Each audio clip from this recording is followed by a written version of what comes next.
معزز ناظرین السلام علیکم۔ ناظرین، چنگیز خان اور خوارزم شاہ کی جنگ کو ایک اہمیت حامل ہے۔ تاریخ میں وحشت کی بے شمار داستانیں محفوظ ہیں۔ ظلم و جبر کے ان گنت پیکر مجسم ظہور پذیر ہوئے، جن کے سفاکانہ کارنامے آج تک بنی نوع آدم کی جبین پر سیاہ دھبہ ہیں۔ یمن کے فرزندان توحید پر ذونواس کا ظلم و ستم، مصر کے اہل ایمان پر فرعون کا جبر و تشدد، اور 1,00,000 بے قصور مرد و زن کو بھیڑ بکریوں کی طرح ہانک کر بابل لے جانے والے بخت نصر کی خون آشامی تا قیامت قابل صد نفرین ہے۔ بیت المقدس پر صلیبیوں کے قبضے کے بعد مسجد اقصی میں خون مسلم کی ارزانی آج بھی لہو کے آنسو رلاتی ہے۔ ہسپانیہ میں مسلمانوں کے قتل عام کی دلخراش داستان آج بھی تاریخ کا مطالعہ کرنے والوں کے قلب و جگر کو تڑپاتی ہے۔ 1857 کی جنگ آزادی کی پاداش میں بر صغیر کے لوگوں پر ایسٹ انڈیا کمپنی کا ظلم و ستم کبھی بھلایا نہیں جا سکتا۔ 1947 میں مسلمانان ہند پر سکھوں اور ہندوؤں کے ہاتھوں جو قیامت آئی، اس کے تذکرے آج بھی کلیجہ چھلنی کر دیتے ہیں۔ ہٹلر، مسولینی اور اسٹالین جیسے درندہ صفت انسان تابد انسانیت سے خراج لعنت وصول کرتے رہیں گے۔ یہ سب داستانیں ایسی ہیں کہ جنہیں دہراتے ہوئے بھی دل لرزتا ہے۔ ان میں سے ہر ایک اپنے پس منظر میں تباہی و بربادی کے ہزاروں مناظر لیے ہوئے ہے۔ مورخین دم بخود کر دینے والی تباہی اور بربادی کی یہ داستانیں جس شخص کے ہاتھوں وجود میں آئی، اسے چنگیز خان کہا جاتا ہے، جس نے آباد زمین کے نصف کو زیر نگیں کیا اور اسے برباد کر دیا، جس نے لہو کے سمندر میں شاہ سواری کرتے ہوئے مشرق تا مغرب ہیبت و دہشت کی فضا طاری کر دی، جو سیاہ بادل کی طرح منگولیا کے صحرا سے اٹھا اور عالم اسلام پر قہر کی بجلیاں گرا کر اسے سوختہ کر گیا۔ چنگیز خان کا اصل نام تموجن تھا۔ بظاہر وہ صحرائے گوبی میں پیدا ہونے والا ایک انسان تھا، مگر در حقیقت وہ اقوام عالم کو جھلسا دینے والی آتش سوزاں تھا۔ سرزمین چین کے شمالی حصے میں گوبی کا عظیم ریگستان واقع ہے۔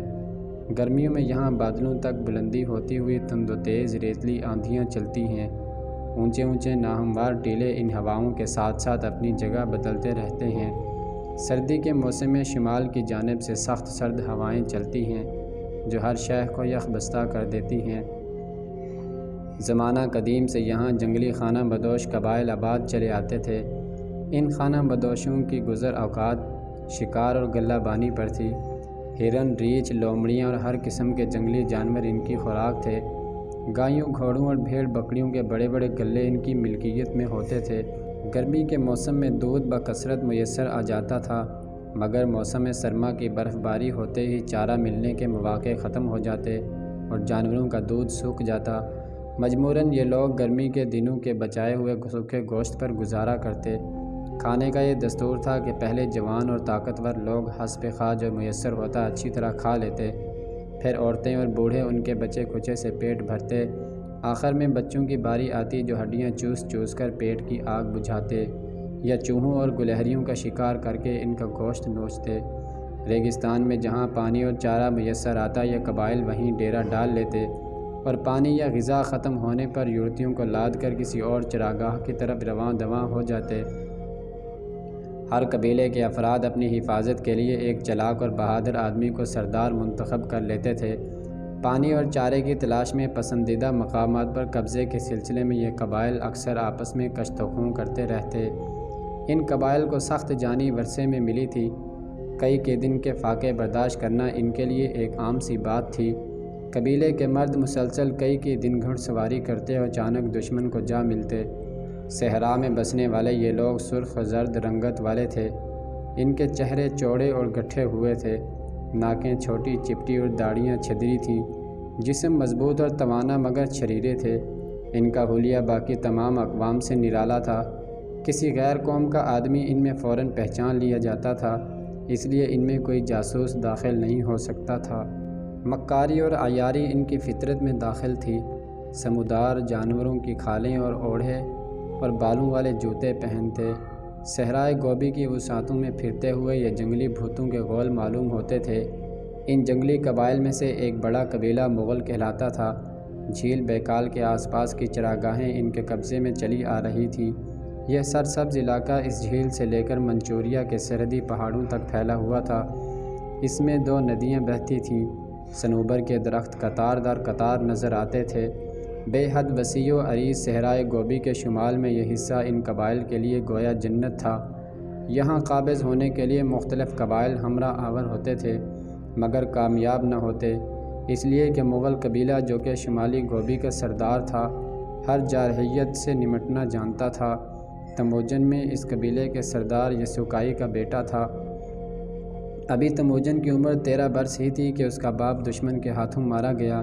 قبیلے والوں کے اس کے نوعمر بیٹے سے حفاظت و نگہبانی کے فرائض کامیابی سے انجام دینے کی امید نہ تھی۔ وہ ادھر ادھر بکھر کر دوسرے سرداروں کے ماتحت چلے گئے۔ تموجن کی ماں اولون اور اس کا بھائی کسار اور چند وفادار ساتھی پیچھے رہ گئے۔ دشمن قبائل حملہ کے لیے موقع کی طاق میں تھے۔ انہوں نے تموجن کو قید کر لیا اور گاؤں کو آگ لگا دی۔ اس کے خاندانی مقبوضات دشمن کے پاس چلے گئے۔ بظاہر قصہ ختم ہو گیا تھا، مگر تموجن کی تقدیر میں کچھ اور تحریر تھا۔ وہ چکمہ دے کر دشمن کی قید سے نکلنے میں کامیاب ہو گیا۔ اپنے گاؤں واپس آیا اور اسے خاکستر پایا۔ اس نے اپنی ماں، بھائیوں اور چند دوسرے اہل خاندان کو ساتھ لیا اور دشمن پر ضرب لگانے کا موقع تلاش کرنے کے لیے پہاڑی دروں میں چھپتا پھرا۔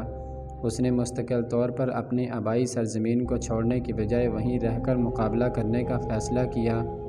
دشمن شکاری کتوں کی طرح اس کی بو سونگھتا پھر رہا تھا، مگر وہ تموجن کو نہ پکڑ سکا۔ دشمن کے خلاف کامیاب مزاحمت سے اس کے بکھرے ہوئے قبیلے کے بہت سے افراد سمجھ گئے کہ تموجن قبیلے کو منظم و محفوظ رکھ سکتا ہے۔ وہ ایک ایک کر کے واپس آ کر اس سے ملنے لگے۔ تموجن کی بھی ابتدائی جد و جہد یہی تھی کہ کسی طرح اپنے قبیلے کا شیرازہ جمع کیا جائے۔ اسی دوران 17 سال کی عمر میں وہ بورتائی کو بیع لایا، لیکن ابھی کچھ دن ہی گزرے تھے کہ ٹنڈرا کے قدیم جنگلی حملہ آور ہو کر اس کی بیوی کو اغوا کر کے لے گئے۔ تموجن جو کہ پہلے ہی انتقامی آگ میں جل رہا تھا، مزید برافروختہ ہو گیا۔ ایک چھاپہ مار کارروائی کے ذریعے اس نے اپنی بیوی واپس لی، مگر وہ اپنے پہلے بیٹے جوجی کے نسب کے بارے میں ہمیشہ شکی رہا۔ چالاکی، مکاری، بے خوفی اور غیظ و غضب بچپن سے اس کے خمیر میں تھے۔ ان کٹھن حالات میں یہ تمام عادتیں مزید ابھرتی چلی گئیں۔ باپ کا انتقام اور مورثی زمین ہر حالت میں واپس لینے کا جذبہ ترقی کرتا چلا گیا۔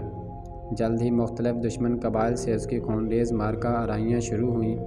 کئی بار وہ شکست و فنا کے دہانے پر ہوا اور کئی بار موت اس کے قریب سے گزر گئی، مگر وہ میدان سے نہ ہٹا۔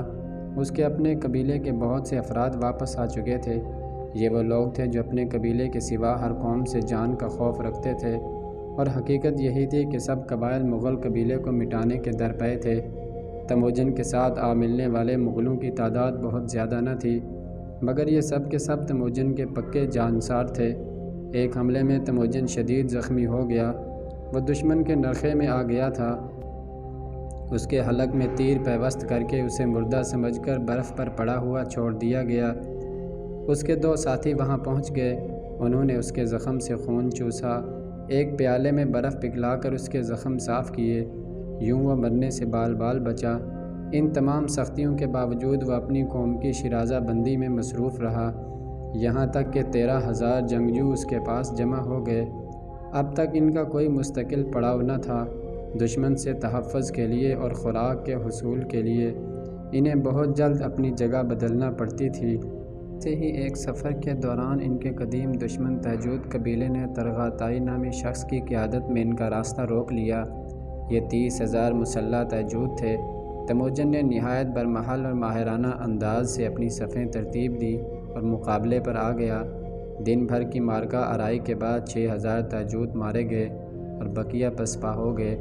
تیجود وہی قبیلہ تھا جس نے تموجن کو قیدی بنا کر اس کا گاؤں جلا دیا تھا۔ اس شکست سے ان کے اقتدار پر کاری ضرب لگی۔